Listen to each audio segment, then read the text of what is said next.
Well, welcome to My Life in Football, and it's a pleasure for me today to say that a guest today, of course, is somebody that everybody knows extremely well in non-league game, and of course a mega star on the radio as well. And so a massive welcome to My Life in Football, of course, to the one and only, the legend, Mr. Dave Anderson. You're very kind, Dave. But it's a pleasure to be with you. So, Dave, I suppose to start off, what we normally do with the show is we start off at the beginning, and we decide to have a look at where you first started. But I mean, yourself. I mean, whereabouts was it for yourself where you first started and got involved in non-league football? In non-league was when I first came over here, came over to England. I ended up in London. Where I met my wife, funny enough, at Alan McDonald. The late Alan McDonald, who was my best mate, who was captain of QPR in Northern Ireland, if you remember. Mm-hmm. But I had a little Sunday side that I was managing called Greenford Park Wanderers, and Steve Hawkins was the assistant manager at Harrow Borough, which is quite local to me. And he ran a Sunday side, and my team, Greenford Park Wanderers, and his team, Princewell, were like rivals. It was like the derby game, and we always seemed to do alright against them. And he used to talk to me after the game, and then the reserve team job came up at Harrow Borough, and he got me in basically to speak to Chamberlain, who was the first team manager, and they gave me the reserve team job. So that was my way in, and oddly enough, my last year at Chertsey, I brought Steve back in to work with me because we worked together at Harrow and then at Southall together, and then we'd gone our separate ways for the best part of 25 years, I'm guessing. But I brought him back in, so I sort of started my career with him and finished my career with him, if that makes sense. But that was me in. He was me in, and I took over Harrow Borough Reserves, and then towards the end of that season, Tom McAllister became the first team manager, the ex-West Ham goalkeeper, and he brought me in as his assistant, and that was me sort of into the first team level, I mean, I've looked at, I trusted Wikipedia. It says here that some of the other teams at early stages: Enfield, Aylesbury, St Albans. Yeah, you could keep going. There's a load. What happened at Harrow was after. When I was at Harrow, I left Harrow to take over North Greenford United as my first sort of proper first team manager's job. Oddly enough, in combined counties, the level where it was at Chertsey, and had a disaster. I remember getting the sack from that.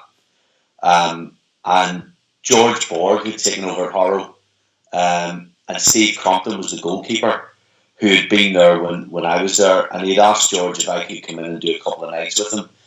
Just working as goalkeeper. And George then invited me to stay.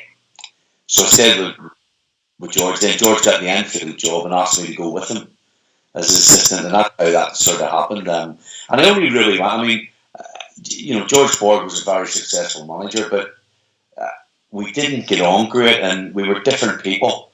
And there was no sort of love lost between us, but he was always successful in what he did, and the only reason I went to Enfield was because it was a big club, and I wanted to go and work at a big club. Otherwise, I would have stayed at Harrow, but that's what took me there. I then left Enfield and went back to Harrow again with Bob Dowie, who really turned out to be my mentor. Bob was manager of Harrow, and then Bob got the Aylesbury job and took me with him.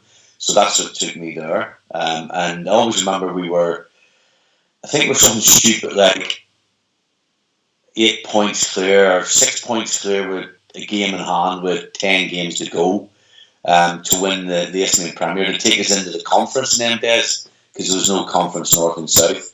And Bob got the sack, and it's one of the biggest unsolved mysteries in non-league football as to why it happened.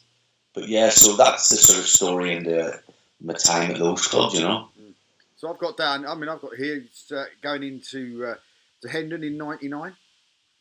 Yeah. Bob after St Albans, Bob got this. Sorry, after Aylesbury, Bob got the St Albans job, and sorry, just one trying to let me put that. Sorry, it's just a phone call coming through me. Bob got the St Albans job after Aylesbury, and I went with him, and then Peter Lawrence was there as well as a coach, and so was Eddie T. So there was a big staff, and what tended to happen if you're a goalkeeper, and I wouldn't be the only one in this, is when there's a bigger staff, you end up with the goalkeepers, because you're a goalkeeper and that's your speciality would be. But I was trying to move away from that. I was trying to sort of get myself an assistant to become a gaffer. So I ended up going to Hendon with Frank Murphy and Curtis Warmington. At the time, it was me, Frank, and Curtis as staff, and it was difficult to leave Bob because he was my mentor, and still to this day, we used to call him the Saucer and the Saucer's Apprentice, because he taught me all I really knew. But to go in and work with Frank and be given the freedom to go and coach the team and have a real big say in the side, that sort of developed me as on my own, really, underneath, to get out of Bob's shadow, for want of a better description, because so that was the start of Hendon. And then Frank left, I think, after a year or so, and I took over, and that was sort of 3 years there as manager. So, any memories there? But Hendon, what was your best memory at Hendon for you? Great team, real old school team. Old school as much as it was drinking culture days, and I had a real group of people who were very much together, whether it was on the pitch or in the bar, they and successful with it.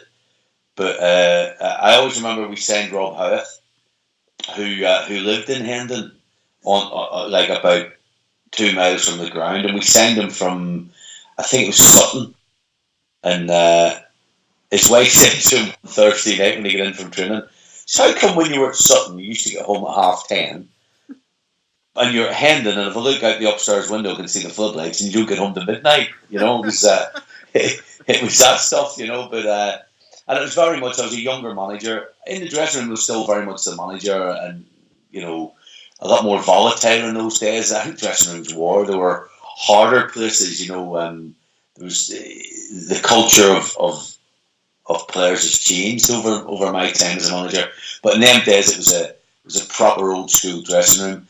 But once I went in the bar, I couldn't be the manager then. I had to, if I was going to have a few beers with the lads, I think accept that you're going to have a good laugh with them, and then work is finished. We've clocked out, if you like. So we had numerous times. I remember we went to Bedford one day, and when we got there, the heavens opened, and they postponed the game. About 1 o'clock they called the game off, and Bedford, can't remember the manager off the top of my head, but they let us use their training ground out the back because they were going training, we were going training. So we did a blowout for an hour, got back in the bar, I'm guessing around about 2:30, and the coach wasn't booked to go back till obviously 5:30. So we ended up on the beer, like with the Bedford lads all afternoon.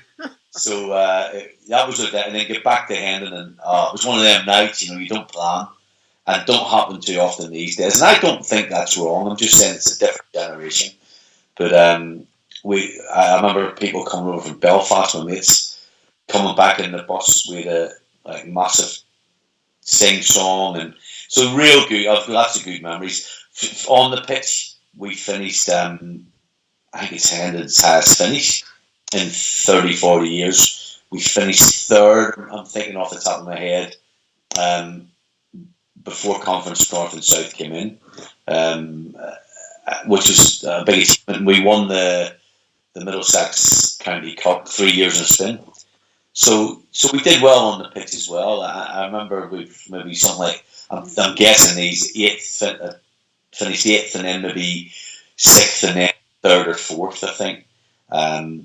And that was the year that they brought in Conference North and Conference South, and Hendon the chairman, Ivor Arbiter, who was a dream to work for, had said that they didn't feel financially they could go into the Conference South, so Henry passed up on it. But at that stage, I had applied for the Wimbledon job anyway, so I started to do that. That's what I wanted to do, and lucky enough I got that. So, but realistically, I think in hindsight, it was a mistake for Hendon not to take up the opportunity, because I think they'd have stayed in it.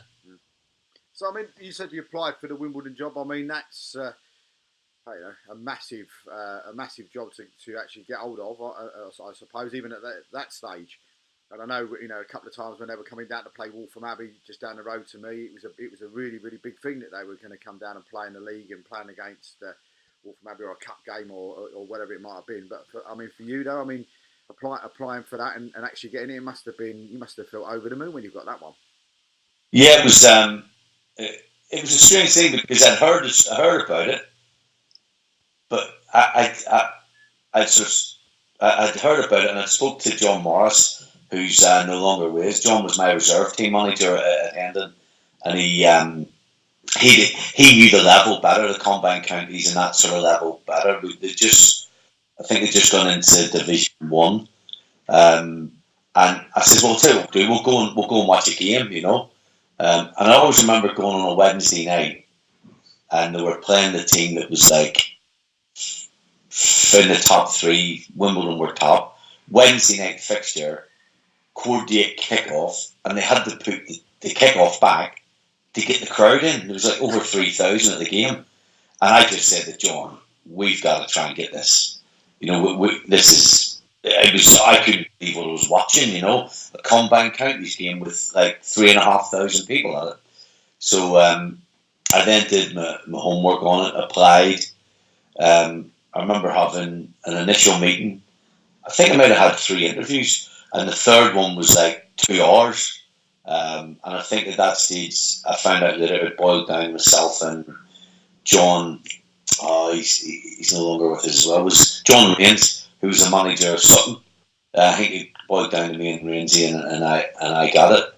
But you sort of think, okay, fair enough. But I always remember I was in Spain, Portugal, playing golf, and we were due to go and play, and the chairman had rang me, and I said, "Chairman, you're going to have to tell me now, because I'm about to go and play golf." And he said, "Well, Dave, we need to speak to other people." I said, "Well, look, I'm in Portugal. I'm not going to tell anyone. Do you know what I mean?" And he said, "Well, look, you've got it. You've got the job." So all the guys that weren't the guys had sort of gone down to the range to leave me to take the phone call. And I always remember it was one of their birthdays, and they'd left the card for me to sign, because they'd all signed it. So I just put in it, "Happy birthday" from the manager of AFC Wimbledon. So when I went down to see the boys at the range, I went, I didn't get it, And we went the whole day where I went, "Don't worry about it, it's not a problem. Oh, don't worry." And then when we came off the course, we gave him the card, which I was the last one to sign, and he read it, and he went, "What do you mean from the new manager of AFC Wimbledon?" And that's when I told him. So we had a real party. And I remember getting off the plane. I phoned John Turner, who was my assistant. I told him, and then I switched the phone off. So it was nice to sort of be away out of the way to let it settle in. I flew home. I got off the plane at Luton and went straight to Wimbledon for an open day. And when you consider at Hendon we were getting crowds of 250, maybe something like that. We were doing really well at the time. I went to the open day. I think there was like 2,000 at the open day. So straight away, you've got to hit the ground running, Dave, put it that way, So where were they playing at the time? Were they playing at Kingstonian or? Yeah, no, it was they were Kingston, and I think they just bought Kingston then. So my whole time there, that's where the ground was, and it's a ground that you put 3,500 in it. It's full. It holds about 5 at a push, 4.5 to 5, but 3 to 3.5, which was the average gates. Every time you came down the tunnel on a Saturday, it was amazing. Just packed out. So when you started with them, then you was Combined Counties League. Did you say when you started? No, they just won the Combined Counties. I took over that next season in the Isthmian 1. Right. 1 North, I think. One South. One of the division North or South.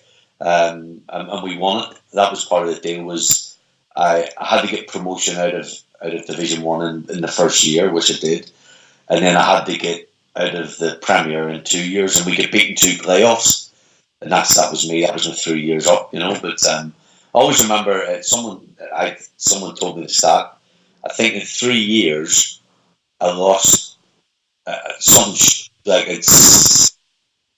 I think it was 57% win rate, which is right up there with the good guys. And I lost something like 16 games, and that's everything. That's the FA Cup, the FA Trophy. So, but I think I drew too many. That was the downfall. But it was a stressful time. But it was a real. When you look back on it, I was really fortunate because that was the only time I would have got the job. The club was always going to move on at an unbelievable rate, and I've still got a big association with it now. I still pop it time to time. But it's to be part of a story like that's, it's something that I'm very proud of. So if you'd have got promotion, how long do you think you might have been there for? Well, I think I remember laughing when I heard it. They wanted to get into the league in 10 years, and I was like, oh, yeah, there's some chance of that. They did it in 9, which is. But I think if I had won, if I got promotion in the second, any one of the 2 playoffs, it automatically guaranteed me another year on the contract. That was the sort of written deal that we had. But it was a football club that you would have to sustain success. And Terry Brown came in after me and did that. Terry had maybe 2 or 3 promotions, took him from getting the playoffs in the Isthmian Premier, but he won in the final. I think there might be stains in the final off the top of my head, but then he sort of won Conference South, and then they won the playoffs in the conference against Luton at Man City. So he took it up, took it 2 or 3 levels, but it always had to have that in it. It was a juggernaut, and you had to keep it moving. So what was some of the best stories or best nights for you then when you was manager at Wimbledon? It's one of them surreal places for a non-league manager because a full house every week you get used to, oddly enough. You nearly become used to coming out and no matter where you're home or away, it being a full house. But I remember game-wise, when we broke the British record, we played Fleet at home, and the crowd chanted Anderson's Yellow Army for 45 minutes solid. I couldn't believe it. Like, when we kicked off until we went in the dressing room at half time, they sung it. And so we broke the British record that night, or equalled it, and I think we might have broke it the week after away at Bromley, where we drew 1 each. So they stick in my head. I also remember getting beat at Hampton one night when we had a player sent off early second half, and the atmosphere. I mean, we had a real goal, but we ended up getting beat. But the atmosphere and the support that night sticks in my head. The County Cup final at Woking, that big stand at Woking, packed to the roof. I used to show players the video of that when I've got them in to sign them. When we were talking about money, I used to just press play on the laptop and say, look, do you want to play in front of this? It's like watching a Premier League support. So yeah, brilliant times. Surreal times as well. I switched the Christmas tree lights on in Wimbledon, which is, daft, one of them stupid things I did live in the studio at Sky, Sky Sports News, where, never thought that anyone put makeup on me, but, had that. So real stupid stuff. I remember, not stupid, but you know what I mean? Like, I remember switching the Christmas tree lights on at Wimbledon, and the next day I was delivering wine in Tunbridge Wells. It's the 2 sides of your life, and then, so stuff like that. Shane Smelts, who was a centre forward for me, I remember watching him afterwards, well, I watched him at Fulham playing full international for New Zealand, and then after he left the club, he went back. He had a really successful career in Australia, but I remember watching him score against in the World Cup finals. So it's not often as a non-league manager you watch one of your players score against the World Cup winners, in the World Cup. So off the top of my head, there's a few, but as you can imagine, it was an unbelievable place to work. We tried to keep the dressing room exactly the same as it was at any other non-league ground. Although they were posing for photographs and signing shirts and signing balls, stuff like that, which was a little bit abnormal for our level. Once we got them in the dressing room, we tried to keep it normal, and I think that was essential at that time. So I'm from Wimbledon then, and must have been a little bit different. The list I've got in front of me says you went to be assistant at Windsor and Eton. Yeah, well, what happened was after I left Wimbledon was Simon Lane was the manager of Windsor, who I'd known over the years, and he just phoned me and says, what are you doing? I went, nothing really, I'm just looking to see what comes up. He says, well, why don't you come in and give us a hand? Which was brave of him, because, I always felt it was brave of him to do that, because people would be scared to take their job, because I'm out of work. But I must admit, a good fun there, because there was a few of the ex-Hendon lads who were with me, and actually a couple who had been at Wimbledon as well in the first season. So I settled into that quick, and I really enjoyed being the assistant, because you could sit down with the lads now and you could be one of the guys a bit more than being the manager. And it was a good time. I remember enjoying football again for a while, and then I made a bad decision. I took a St Albans job, big club, but the wrong chairman for me. We just never get on from minute one, and I wouldn't change many things I've done in my career, because I think you have to live with the good and the bad. But that was a real bad decision on my part to go and work for him. Not to go and work for St Albans, but just to go and work for him at that time. And if I had changed my career, I would definitely stay at Windsor for the next season. And how did you get over that? Was that how quickly into that job did you realise that you'd made that wrong decision? Well, I in all honesty, Dave, I knew within 20 minutes. I just, I'm not good at many things, but I'm a good judge of character. It's the one thing I can suss out in you who you are and what you are quickly. And I'd met him and his sidekick in a pub. It was a big job. I thought it was a job that was Conference South, which I wanted to work in, although they were at the bottom and spending a lot of money. And I thought it was a good job to follow Wimbledon, which is difficult. If you leave Wimbledon, what do you do next? So I thought it looked reasonable that I'd gone up a level. But it was a bad idea. It was just, I let my heart rule my head, because my head told me early on it was a bad idea, but I went with it. And 3 months later, he sacked me. And in all honesty, if I had gone to 4 months, it would have come to punches. But we just didn't get on, and I'm quite sort of forthright with, you know me, I have a big mouth, and I'm not scared to open it. And I told him a couple of times what I thought of him privately, and he didn't like it, So it was a bad idea, but we all make them. But then, from there onto Northwood. Yeah, to be fair, the chairman of Northwood, Ian Barry, was a friend of mine who had played for me many moons ago at North Greenford as goalkeeper, and he just rang me out of the blue, and they parted company with their manager, and he rang me and he said, "Look, what are you doing?" I says, "Why?" He says, "Look, I've no manager. Would you help me out for a couple of weeks? Because." I said, "Well, look, let's have a meet anyway, and I'll have a chat with you." So I met with him, and I said, "I don't really want to do it for 5 minutes. I either want to do it or I don't want to do it, And I worked for him for a lot less than I've worked for most people, but he also paid me a lot more than he paid most people. So it was we met in the middle, and I think I was probably there for a year. I don't know off the top of my head, but again, we had a successful time. We did quite well in the league, and I think we took Northwood to their best sort of trophy run ever. I remember we beat Basingstoke in it.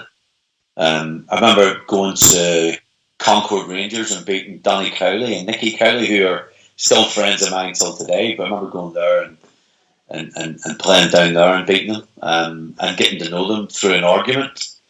You know, where we had an argument, the two dugouts down there quite close, and Donny's quite fiery as well. So me and him were at it the whole game, but then afterwards, he earned my respect. Nicky was playing; he's a good midfielder, Nicky Cowley.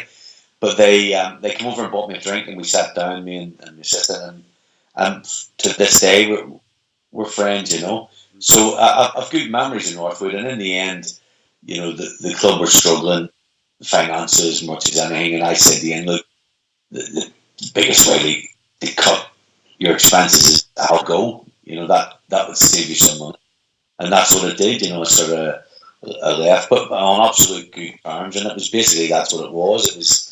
It was going to be something to help him out for a while, and it became a lot longer than that. And I've good memories of it. You know, it was good fun.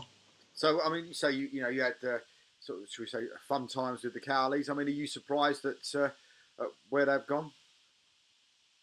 Yes and no. I think if you're trying to be clever, you would say no. I always knew they'd do what they do, and I think some people will say that. I would say that part of me isn't. I'm absolutely. They work very, very hard. They're extremely passionate about what they do. They're driven. The two of them are driven guys. Get on great as brothers, you know, and there's a real bond, obviously, between them. So that part of it doesn't surprise me at all. But to go from Concord Rangers to Lincoln City and to be linked with West Bromwich Albion and Middlesbrough only a couple of weeks ago, then you have to say that's a real success story. But I've spoke to them over. I did a little motivational video for the players for Wembley, and Nicky and Danny done a little bit for it, and they were really complimentary to me and the team, and give us a couple of real good pointers for the game. But I don't think they've stopped. I think they'll end up Championship Premier League, you know, because you can't be lucky for the amount of time they've done well. Yeah. You can be lucky once. You can't be lucky 7 or 8 times. And I always remember saying to him, and it's funny, and I must go and watch a game to see if he's changed. I remember it might have been when we went back with Horroborough. It was because Jason Goodliffe was my assistant, who was at Stevenage last year. But he was up and down at the yo-yo. Donny was screaming, shouting. And I remember talking to him coming off saying, listen, you need to, if you're ever going to go anywhere and someone comes to watch you and you get on like that, you've no chance. You know, the people ain't going to employ you for that. You need to sort out your dugout behaviour, you know. And he said, yeah, no, I get that. And then I remember watching him at Wilson in the playoff a year later, and he was exactly the same guy as he was. He hadn't done it. And I said to him after, I'm glad you listened to me then, you know. He went, I can't help it. And part of you have to be what you are, don't you? You know, I was always quite loud and animated at times in the dugout, until someone showed video of me in the dugout, which is embarrassing watching yourself. But I would say that they, I don't think they've finished. They've won the league again this year with Lincoln. I'd like to see the record since they went there, and the gates, how much they've gone up. So they're a real success story. And when you get them in dugout, they're a nightmare. When you get them away from the dugout and in the bar, or if you give them a ring, they are the nicest people you'd wish to meet. They care about you. They give you honest opinions of it. They'll always get back to you. And I'm aware of how busy they are when in the role that they're doing now. So yeah, no, I wish them nothing but success. I mean, just as you say, I mean, for me, I don't see them anything else other than the Premier League eventually. But I think it's going to happen. But for you, I suppose, you know, I mean, what's their you're saying, you was at one stage or some of your career, most of your career, a bit of a fiery manager on the touchline. But I mean, was there somebody that you loved going up against that was maybe the same sort of character as yourself? So, I don't know, somebody like a Craig Edwards, if you ever come up against somebody like him? Or yeah, I did. To be fair, I remember arguing with Craig one day at Gray's. He was manager of Gray's. I think that's when we first met as well. Being on the show with you, with Craig, and great laugh, what a character. But I remember sort of arguing it more with his assistant. I can't even remember what it was about, but there was words exchanged, and I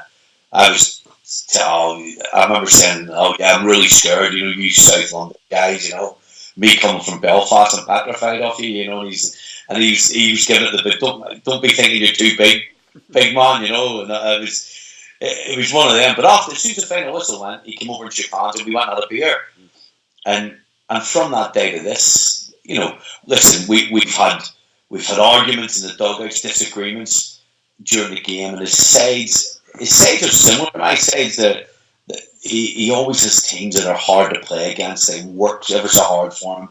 He has them all together. He gets them bonded quickly, and it's been successful throughout his career. And when you've had the length of career that he's had, you can't be lucky again. It's that you can't be lucky that amount of the time. Yeah. But he's still got a great passion, and I found that the night we were over doing your show, sort of having a chat to him. But yeah, you still love coming up against him. To be fair, when I went to Billericay, my record at Billericay wasn't great, so he used to be quite happy to see me at Billericay, because I think he'd have won more than I did, when we were over that way. But when he came my way, I think I'd probably won more than he did. But we always managed to have a beer, and still to this day when we see each other, as we have a good laugh. But he's another guy that they're a dying breed, and I suppose I fall into the bracket of the dinosaurs, But he's a proper guy, that because you know him.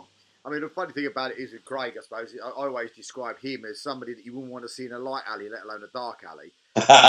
but he's one of those guys that he's, as you just said, he's lovely. But I mean, I don't know if you saw the video that I think it was his son or somebody posted on Twitter or Facebook the other day with him, literally in a boxing gym, and he was on one of the big bags. And oh my God, do you know what I mean? You looked at it and thought, even now, he's like hitting that thing like that. You take one punch from him, and I think you wouldn't wake up for a week. Oh yeah. He was a proper boxer in his day, But he, listen, you only need to look at him to know that there's fire. There's fire in the belly, But he's thankfully I've never had to take one, But I mean, from there, you've gone on to Harrow Borough and spent, according to you, like 4 years down there at Harrow Borough. I mean, that's where I got to learn about the legends that that you are when you was at Harrow Borough. I mean, how was that down there? Well, that was something that I'd been at Harrow under 2 or 3 different managers as assistant manager, and it's my local club. I can actually walk there in 20 minutes. And when I retired the last time, I would do that some Saturdays in the winter. I'd put on the tracksuit hoodie, put music in, and sort of walk up and time it where I'd get there just at the start of the second half. And watch the second half and walk home that day and go in the bar just to sort of get out for half an hour. But it was always something that I suppose was a destiny for me to finish, to get there and finish there. But it wasn't great fun. I mean, it's a team that's always, because of the finances, going to be in the bottom half of the table. Although Steve Baker's done a great job this year. They've gone in the Southern League, and I know Steve well. And he's enjoyed the Southern League. He doesn't think he thought it was not easier. That's the wrong description, but different than the Isthmian Premier. But other than that, my 3-4 years there were all bottom. I remember surviving on the last day of the season, the first year. How we did that, I'll never know. From the start of the season, we'd no players. The second year, I remember maybe 3 or 4 games to go, we were safe. And the last year, the third year, I think it was there 3 or 4 years, but the last year, I remember we were in deep trouble when I left. And I don't have a relegation on the CV, but that's as close as it was ever going to get. And Steve got the job after me and kept them up. I was more delighted than he was, because if they had to get relegated, I'd have got the blame, rightly so as well. So he capped them up, so I capped a relegation off my CV. But as much as my little club, I had good times there, with my staff. Jason Goodliff, what a pleasure to work with him, who had been a player admired for years and someone away from football. And to get him, he left Boreham Wood. He'd had a disagreement with Boreham, with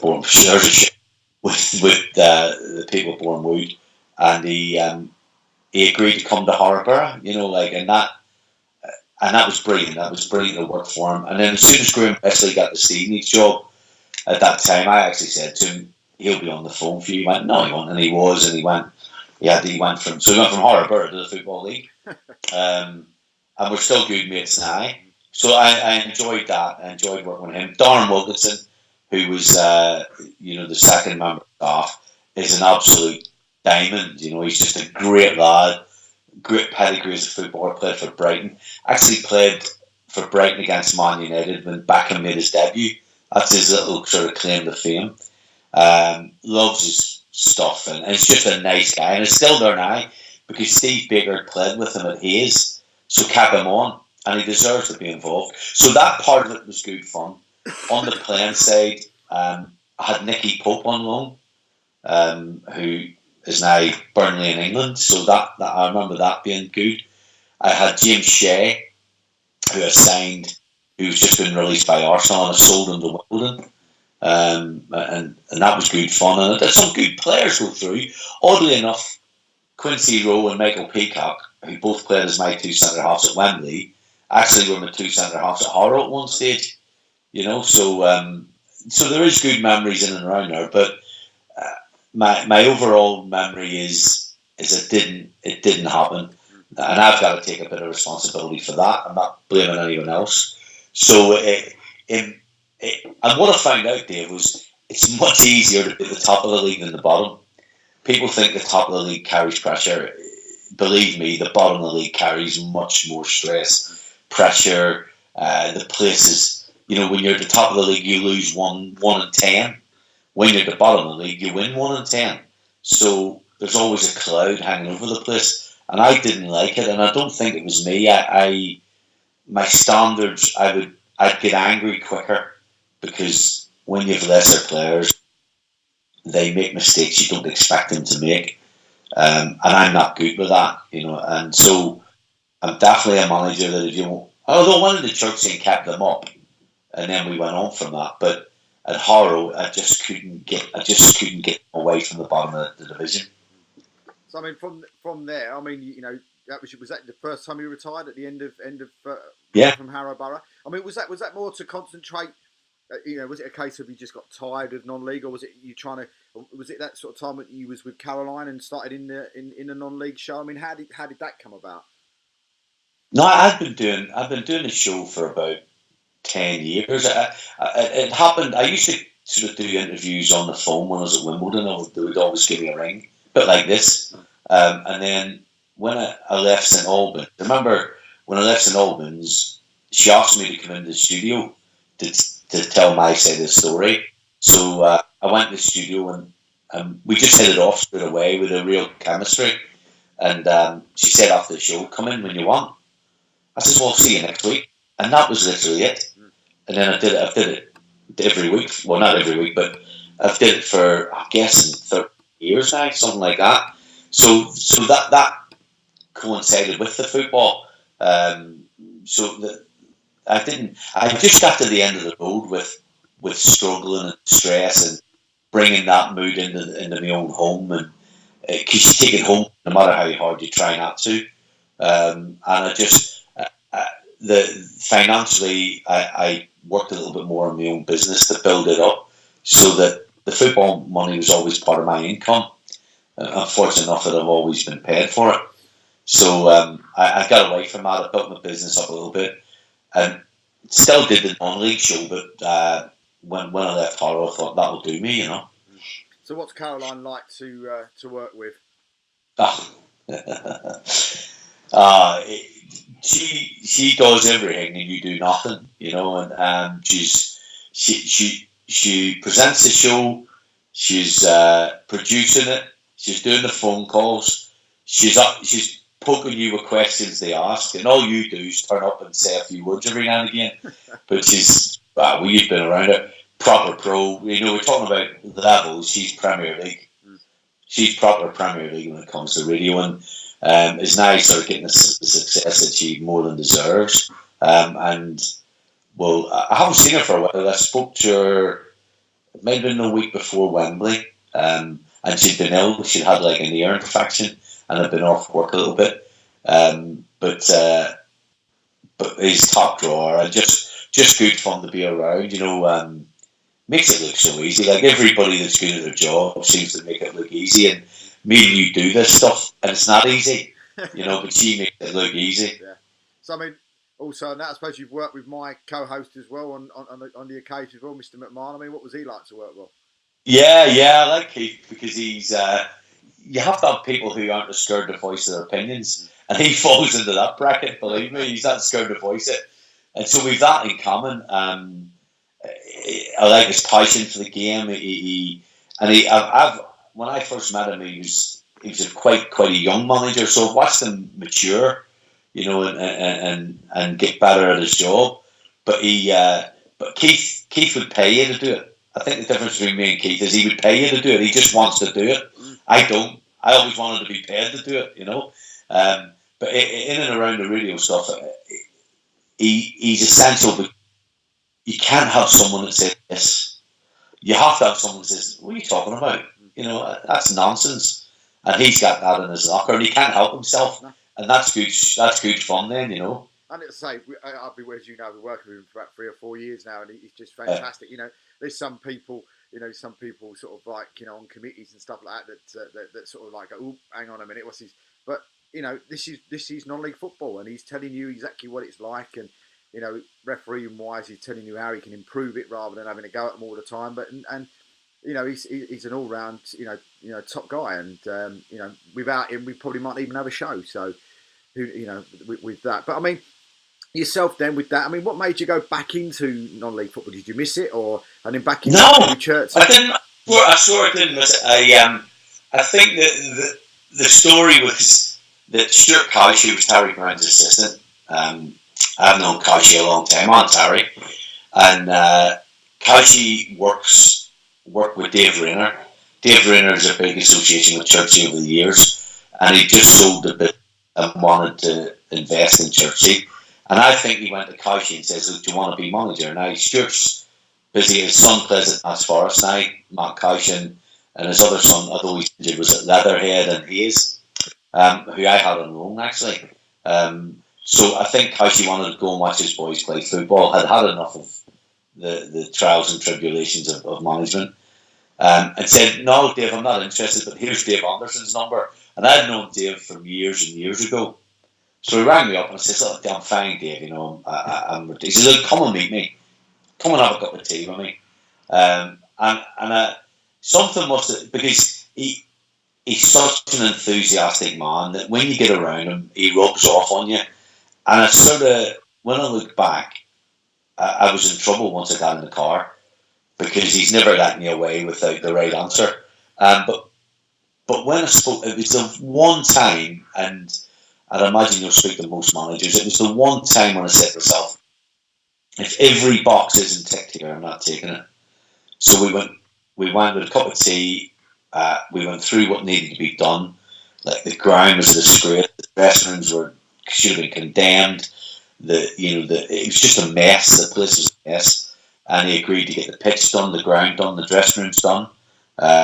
Investment into the team, but we had to keep them. They were in a I don't know, why in a relegation spot, but hanging above relegation. So when I took it on, I said, "Dave, I'll tell you what I'll do. I'll do it to the end of the season. If we stay up, we'll talk again.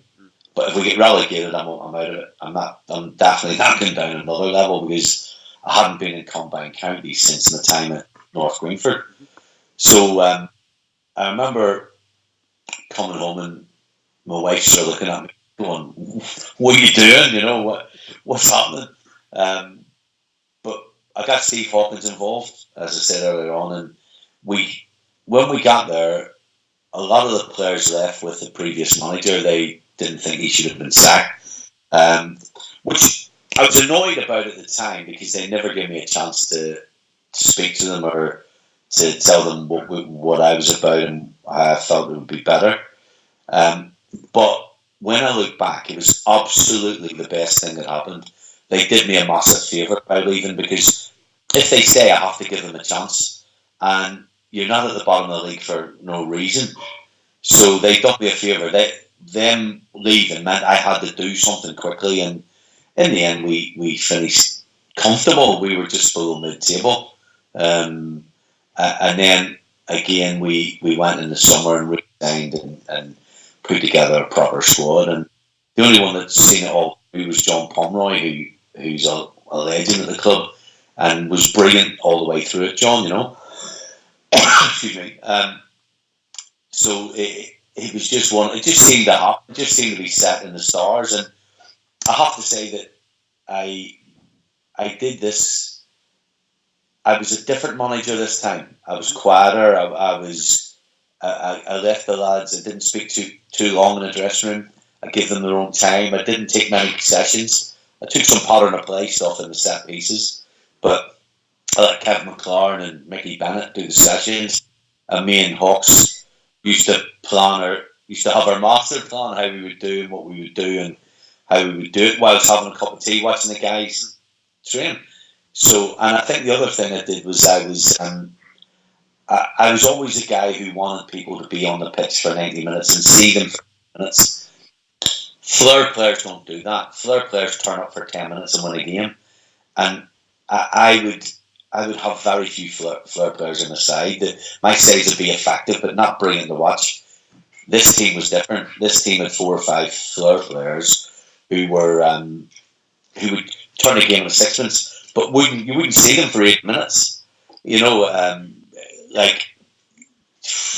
Lugo Guenches is a perfect example. You know, turns up 10 minutes a game and wins it. Even in the final, although I thought he was excellent in the final, but if you look at our goals, he takes the corner that we score off, he gets the pound, and he plays the 1-2 with Quincy Rowe, and Quincy scores the third goal. So he's at the inside of the post after that, where their keeper made a good save. There's four match-winning situations. Dale Binns could do that. Jake Baxter scored 40 goals, and I didn't sign him until the end of August. Andy Crossley could do it. You know, we people who could score goals. John Pomeroy would come on and score goals. So we had real flair, and I'd never done that. So it was a bit more adventurous, I would say. You know, and it was a good team to watch, if I say so myself. You know. When did you realise, like this season that, or last season it is now? When did you realise that? Hang on a minute, there's something special happening here. Do you know what I mean? How sort of quick did you sort of click into that sort of thought? You know, 6 games. You know, 6-7 games, and we signed people. You know, we thought we needed a centre forward, and we got Baxter. We managed to get Lugo to come. I forget where Lugo was, and then we lost Sam Murphy to Hemel Hempstead, and Sam ended up where he went to Hemel, and then he came back because I think Archie had taken over for a little bit, and then Sam left Hemel because the new guy didn't fancy him, and he came back. That was massive for us to keep it. But once we were then halfway through the year, we were into the 2 or 3 rounds into the Vase. I don't think anyone was leaving then, but I knew it was special from early doors, and not because I'm clever. Steve Hawkins was saying it, Kev McLaren was saying it, Gary Anderson, who was my physio, who is a British Olympic team manager. We the best medical setup in non-league, never mind the combined counties. And we've all been around the block, and we were all looking at each other going, this is, you know, I knew we'd win the league. I absolutely knew we'd win the league. But to say you're going to the Vase, if you've 10 bad minutes, you're out of the cup. Yeah. You know, and so that you couldn't have said that. I mean, I'm looking at some of the games. I mean, the first qualifying round, beating Woodley United 4-2. I mean, we were awful. I swear to you, I think we were behind in the game as well. We were awful in the game. Like, I absolutely ripped them to pieces after the game, after we'd won it, because it could have been over then. It would, with all due respect to the Woodley, it would have been like Wimbledon beating Man United. But we were there for the taking that day. Thankfully, we didn't have many days like that, but I do remember it. Yeah. And then on to Tadley. Yeah, if you look last minute, who scores? Lugo Guenches, last minute in the game. Real tight game, and I hadn't seen him the whole game. And then he cuts inside and sidesteps North Clare and puts it in the net. And then that was in the 90th minute. And then the 93rd minute, Nicky Jupp in goal pulled off an unbelievable save where he flicked it over the bar from close range, But that was a tough game. We've some tough games, Dave, And then you went to Flackwell Heath. Yeah, I remember they went 1-0 up, and the guy who scored the goal did a stupid thing. He celebrated in front of our dugout. They scored the goal, and he ran and celebrated right in front of our dugout, and we beat them 6-1. Because he gave me the ammunition for the team talk. Yeah. I mean, how far in? Next round, second round, you beat Horndean 2-0. I mean, how far in now are you thinking? Hang on a minute, we're on a good run here. We could do this. No, I think the Horndean game was a real. We were worried about that because they're a proper football inside again, and Steve Hawkins would always go and watch the opposition at least once, and he would come up with a plan. To be fair, I just implemented the plan. He came up with most of how we need to play against the sides we're playing. But when he came back from Horndean, he was worried. He said, "Listen, these are proper passing sides. They'll a little bit like the final. Cray Valley was the same." So when we get through that, I was thinking we've had some tough ties. We can't keep having tough ties. I think we then went to Redbridge. Was it Boston? Redbridge. Yep. Yeah, went to Redbridge, and on a day that on a pitch that wasn't great, the weather wasn't great, we were superb. Just one of them performances that you hope you get to see, but you don't see it coming. But in fact, the Redbridge chairman went to every Vase game of ours after that. He was so impressed with us that day. Yeah.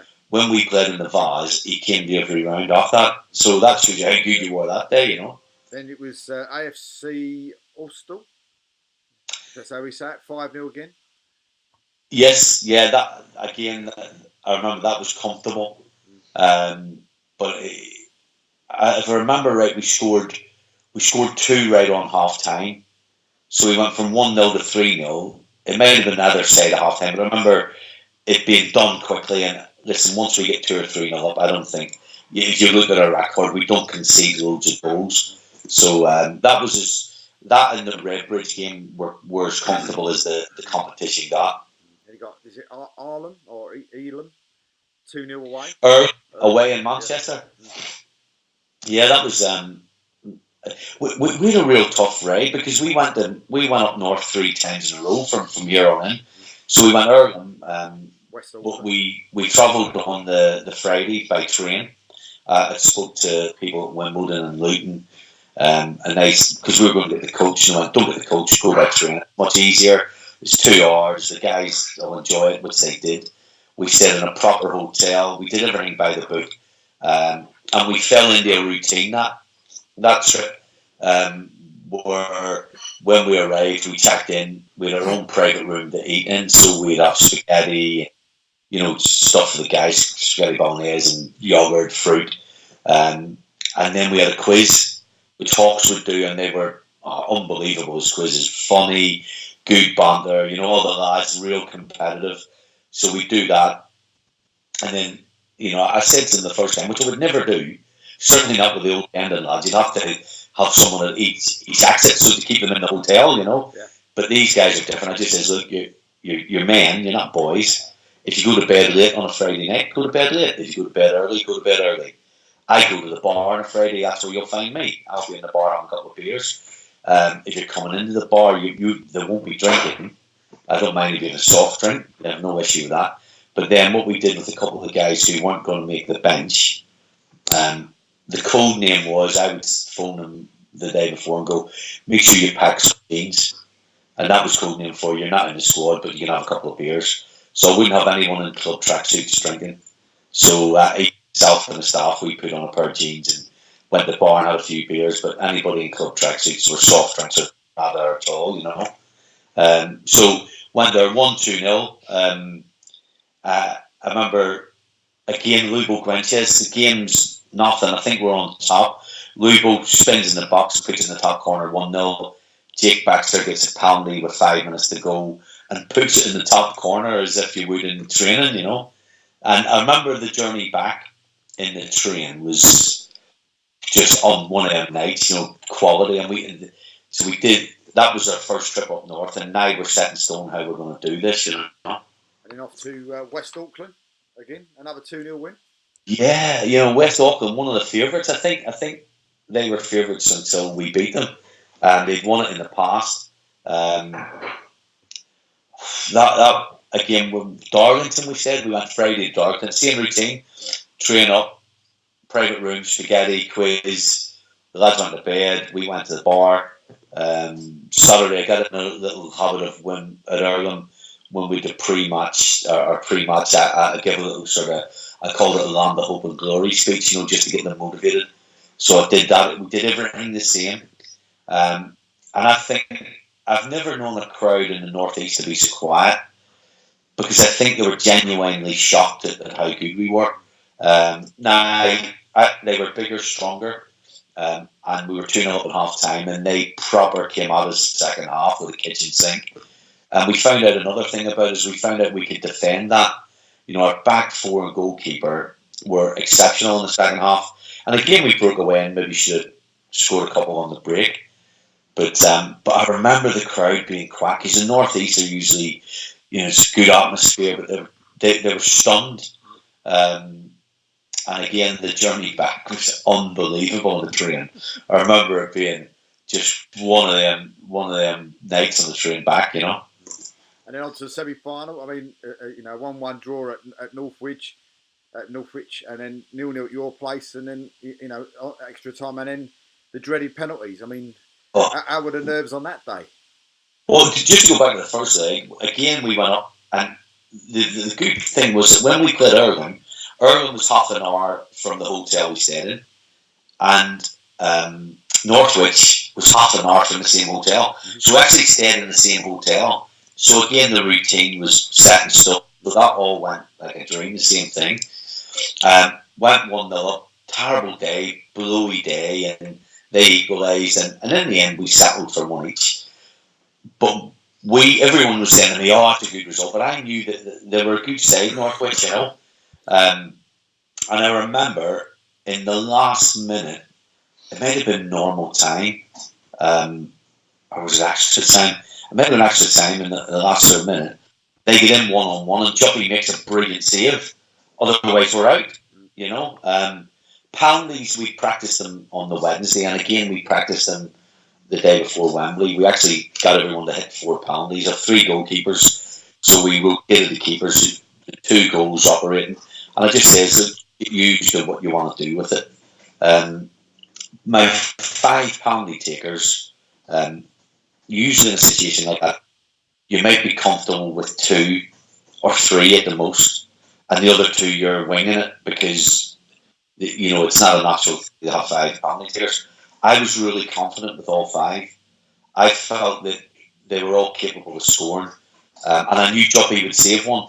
I just felt that he's a goalkeeper that would save a penalty, and he saved the second one, I think.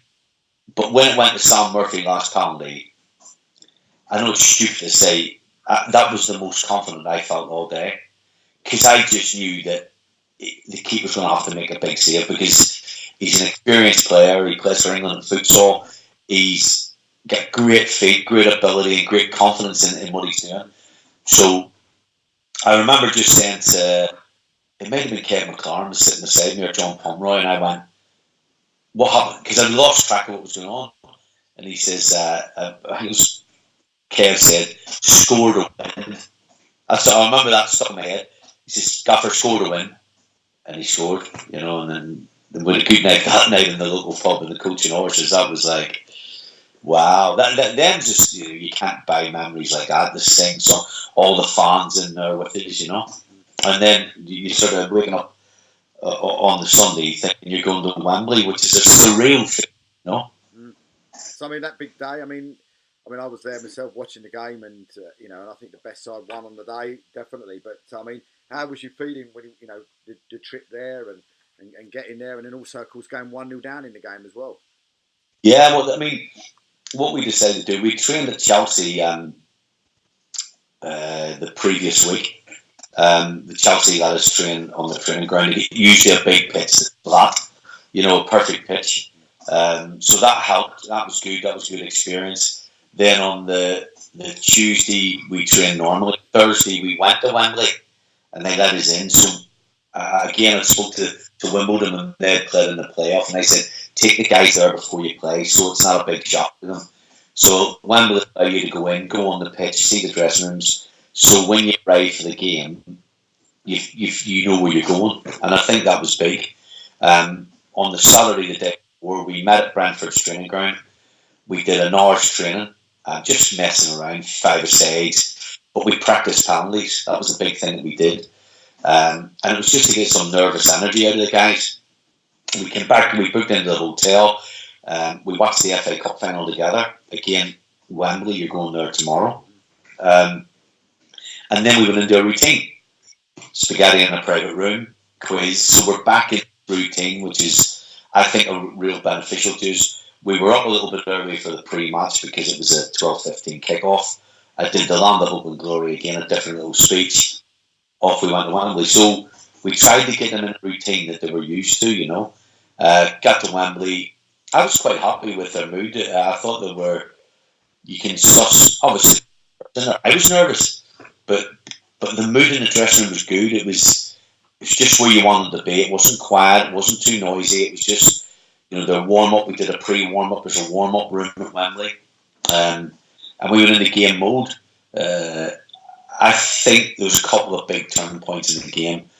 One was the fact that we equalised as quickly as we did, because I think they scored and we scored 2-3 minutes later. I think if that goes to 10-15 minutes and 1-0, it's a harder thing to do. They're a good team, There's a bigger chance they'd score again. So that was a big moment. And obviously, Edgar hitting the bar in the last kick of the game. I've watched the game back and I still turn my head away from the screen because I think it's going in, I think we get the penalty at the right time. I think it is a penalty, in extra time. But I would say that when we get the penalty, it's against the run of play. As indeed I thought their goal was. I thought they scored against the run of play, and I thought we went 2-1 up against the run of play. But I think after that we took over. I think we were brave and we led from in front. And the third goal was worthy of. I thought it was a great game of football, and I have to pay credit to Crowell, and I have in every interview I've done, Dave. They're superb football side with lots of experience in there, and for a level 5 or 6, whatever the level is, I thought the quality of the game was exceptional because no one froze. It's a big occasion. Both teams played, I said to people, I thought your game was a far better game than the actual trophy final. I think on the day it was like chalk and cheese. It was just one brilliant game, and one game that was a bit dour. Yeah, I didn't. Obviously, I was having a few beers when the trophy final. But I mean, you say about the goal, from Quincy Rowe. I mean, if that would have been, in the cup final the day before, it would have been shown constantly all the way through the summer, wouldn't it? Yeah, there's 2 big points about it. The first one is, what was he doing there?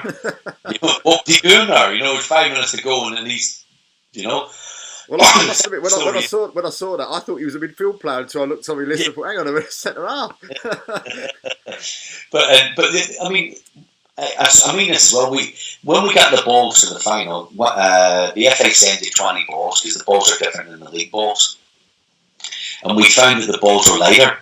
The goalkeepers had a bit of trouble getting the feel of them in the air. We 3 or 4 sessions of them, but we did a couple of finishing sessions where you weren't allowed to launch the ball. You had to pass the ball in. So it was in set, pass it in. And if you look at his finish, that's exactly what we did in training. So he carried out something that we did in training. It became instinctive to him. But the big story is, and I swear this is, Quincy Rowe has been late all season. And he was late for this. I nearly left him in the semi-final, second leg. I was absolutely at the hump with him. Kev McLaren talked me out of it, saying, look, you've got to swallow it because we did all the preparation. Don't get in there now because it's a big game. So I took Kev's advice, and he was right to do that as a member of staff. And I remember speaking to Quincy after, going, don't you do that to me ever again. So we train at Brentford. He's an hour and a half late. He's an hour and a half late to the session. He's missed the best part of the session.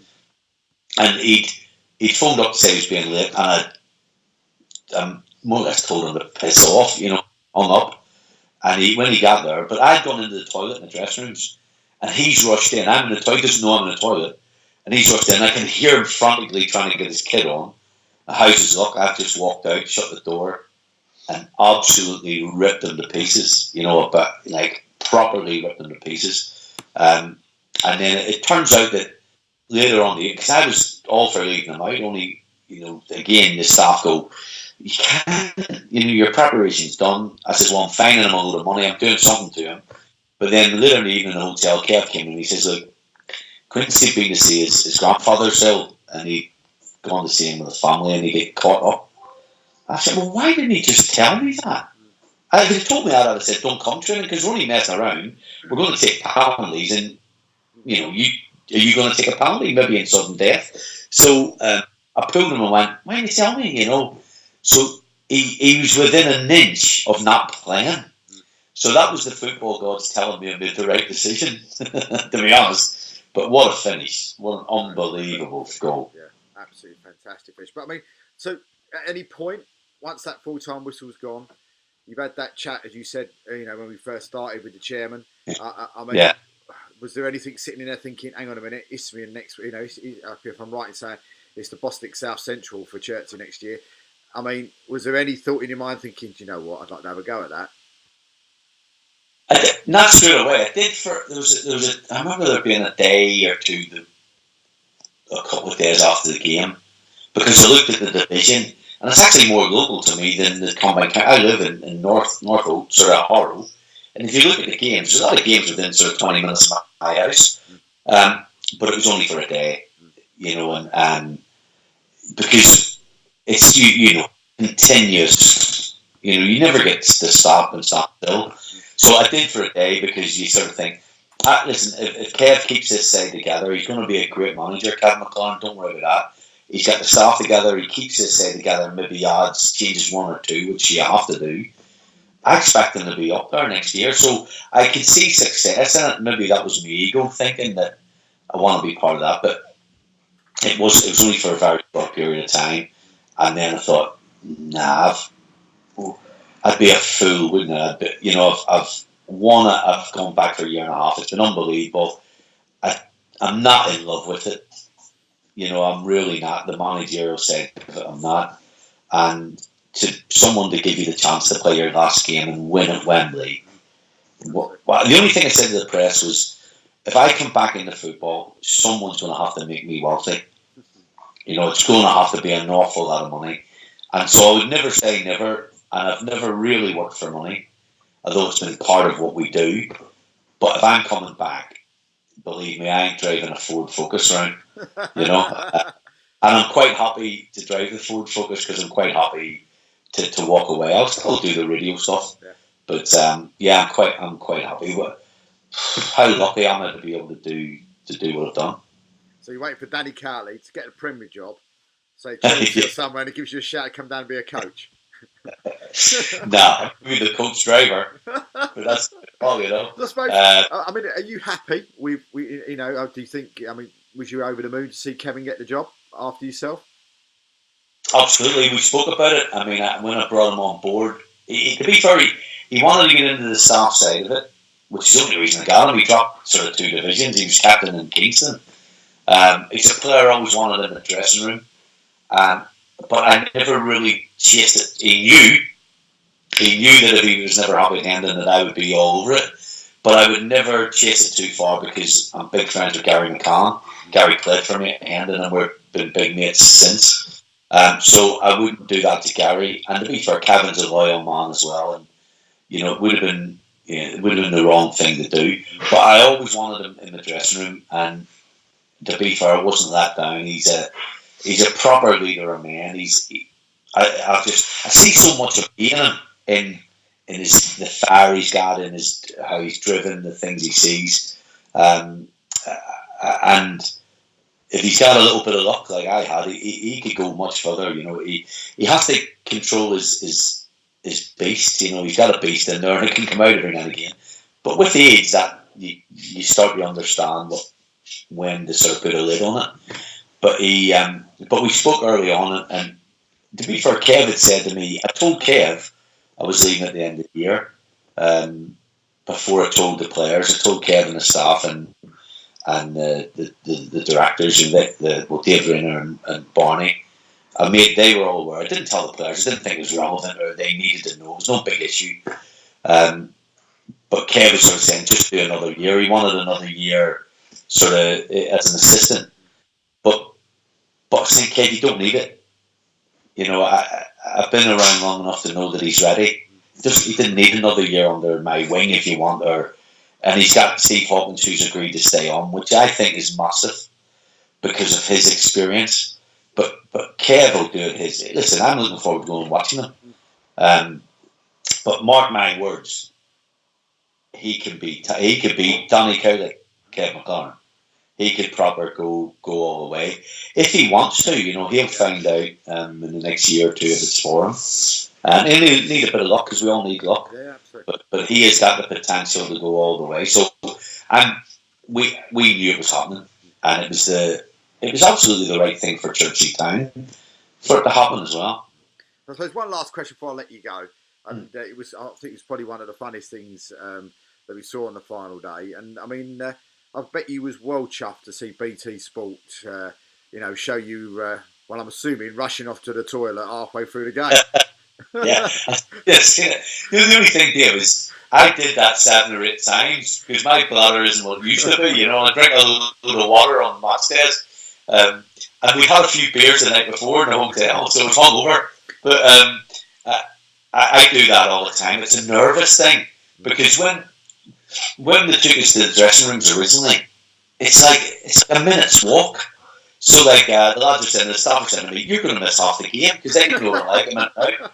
But Wembley have thought of everything. There's a toilet right at the end of the tunnel, and the tunnel ain't long. So basically, you down the tunnel, there's a toilet either side. So they thought of everything. So yeah, while people thought it was funny, I was delighted they only showed me once. Oh, brilliant stuff. Listen, Dave, it's been fantastic talking to you this morning. I really do appreciate you giving up your time this morning, and we wish you all the very, very best in your retirement, and hope everything goes okay for you. Really appreciate it, Dave. I'll maybe come in and see you next season sometime. Magic. Thanks, Dave. Thank you very much indeed. Cheers, man.